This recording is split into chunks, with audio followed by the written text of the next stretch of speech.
তারাপীঠে আমাদের দ্বিতীয় দিন। সকাল 6টায় পরিবারের সবাই মিলে বেরিয়ে পড়লাম মাকে পুজো দেওয়ার উদ্দেশ্যে।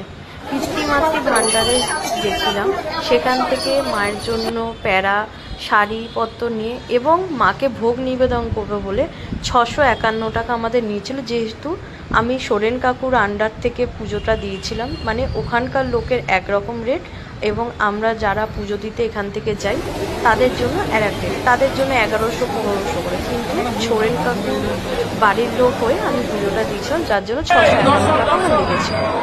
যাই হোক, যখন মন্দিরে গিয়ে লাইন দিলাম, এপার থেকে ওপারে লাইন দেখা যাচ্ছে। সকাল 6টায় গিয়ে লাইন দিয়েছি, বেলা 2টোয় ফাইনালি মাকে পুজোর জন্য দিতে পেরেছিলাম। এই যে ভোগ মায়ের, এবং সকলকে ওখানে যারা যারা এসেছিলেন সবাইকে ভোগ আমি শেয়ার করেছিলাম, সবাই শেয়ার করেই ভোগটা খেয়েছিলাম, বাইরের সবাইকে দিয়েছিলাম। আশেপাশে লোক শুনেছি মায়ের ভোগ বিলালে এটা খুব ভালো, মায়ের ভোগ সবাই মিলে খেয়েছি।